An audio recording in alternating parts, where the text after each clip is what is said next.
Welcome to another episode of Black Eye Platinums, where I platinum review games you may or may not have heard of while showcasing gameplay. This is Ro here with Platinum 131, Alan Wake 2. This is the second game of this Alan Wake series that took almost 13 years to come out. And let me tell you something, it lives up to the hype.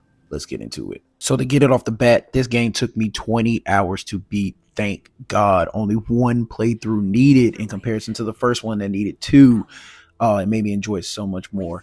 First of all, you play as this phenomenal character, Saga Anderson. She is an FBI agent looking for Alan Wake, and you also get to play as Alan Wake himself. So you switch between both of those characters as they're going for their 9 chapters in between.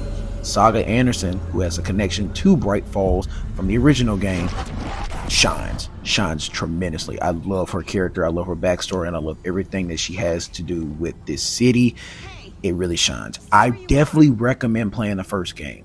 Like anyone who's played the first game, no spoilers, but Rose, this is not a spoiler, very introduced throughout the trailers. Yes, she's from the first game. So let's talk about the combat.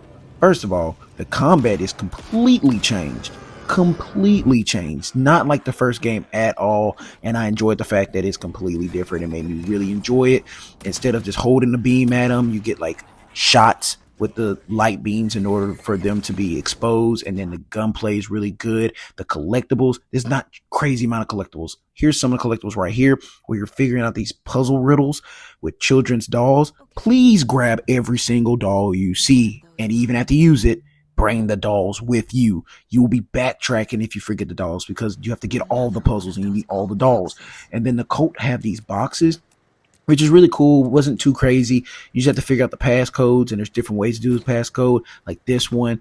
And you also, some of them have weapons, but the traditional one where it's just a number, numericals, and then you also have some where it's like, I don't know how to explain it. It's kind of like tribal symbols, and that's another way. Here's another example where it's like a copy depending on the button that glows up, and it gets harder as you find more and more boxes. Real simple collectible things, not that hard and not mundane at all.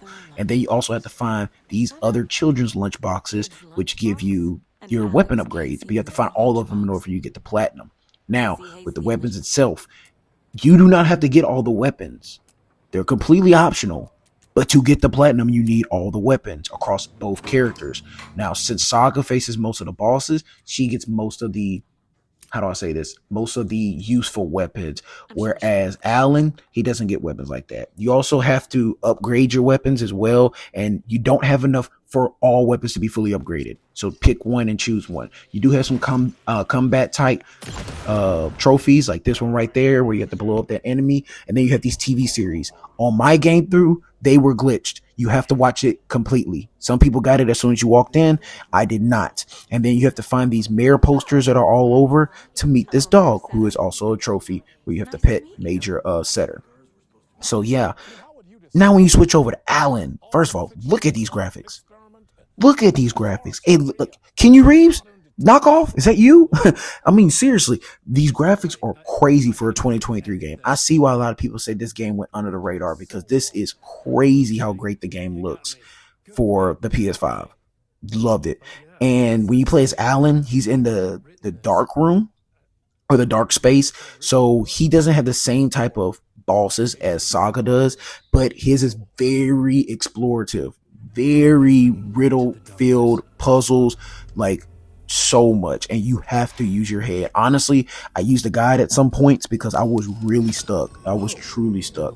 But there's a lot of backtracking when you play as Alan, because you probably won't know where you're going. Won't even lie to you.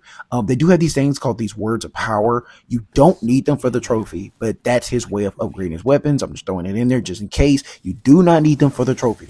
I thought you did. There's no trophy associated with them, so that's my mistake, but I did it anyway. I was able to get a combat trophy with Alan right here using the grenade and being able to take down an enemy. As you can see, they're not as aggressive as they were against Saga, and he does have his own weapons like the traditional flare gun.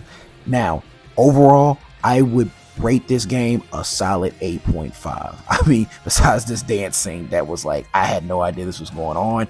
When I looked up, it was happening. But this game is an 8.5, especially after I just recently beat the first one. Dude, huge step up. Definitely recommend this game. I see why people thought it was a game of the year contender. The platinum was not hard at all. Yeah, enjoyed the story through and through, and one playthrough always gets me. Check out my YouTube page for more video game reviews coming up next.